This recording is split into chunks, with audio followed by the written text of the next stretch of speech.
ulama sepakat jika digugurkan bayi yang sudah sampai 4 bulan dalam kandungan haram, melainkan menyelamatkan nyawa ibu. Kandungan sudah 4 bulan atau lebih, haram gugur, melainkan menyelamatkan nyawa ibu. Kata pakar, jika diteruskan kehamilan ini boleh menyebabkan mati ibu. Nah, itu baru ada boleh. Kalau sebelum 4 bulan kandungan, ulama berkhilaf. Pendapat yang pertama makruh saja gugur. Pendapat yang kedua haram. Jadi khilaf. Faham?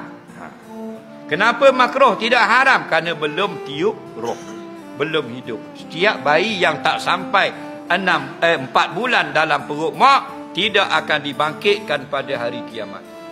Faham lagi? Yusyarun nasu yaumal qiyamah, akan dihimpunkan sekalian manusia pada hari kiamat. Hak mana? Yang sempat duduk 4 bulan dalam perut mak dan ke atas. Yang tak sampai 4 bulan, janin baru 2 bulan, janin baru 3 bulan setengah, tidak akan dibangkitkan. Kerana itulah, siapa yang gugur anak, gugur, faham lagi? Maka hendaklah letak nama. Tu orang Kubang Jela ada tahu kalau ada gugur anak. Okey? Bila tu? Yang 4 bulan ke atas. Dah yang beranak memang letak nama dah. Yang gugur.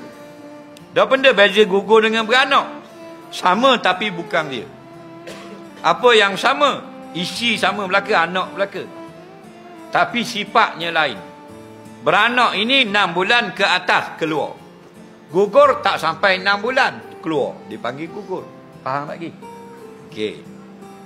Jadi kalau kita dulu ada anak 5 bulan dalam perut mati, keluar mati, tak, balik lagi letak nama, suruh ayah dia letak nama. Abang dengar ustaz khabar ni, anak kita gugur tahun lepas kena letak nama.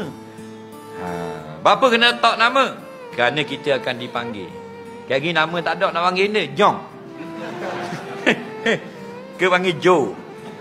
Nama ada. Nabi kata, nakum satu daun yaumal qiyamati bi asmaikum. Kamu semua nanti Tuhan akan panggil seorang-seorang mengikut nama kamu. Dah mana nama? Anak kita hak gugur nama benda. Nak buat nama benda? Adudu. Tak, apa nama? Ada 2 orang itu gugur 5 bulan tak buat nama, apa nama?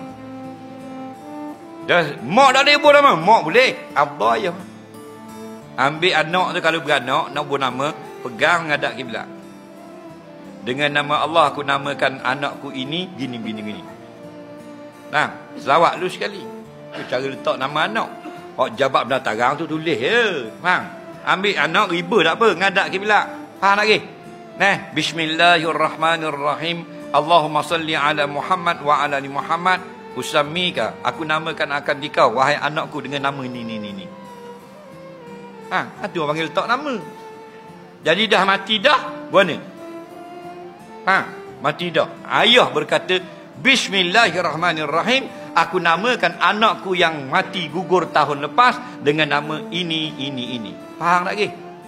Boleh tak awak? Boleh Sebut TikTok Faham lagi? Buat nama. Mesti ada yang gugur tak letak nama, betul tak?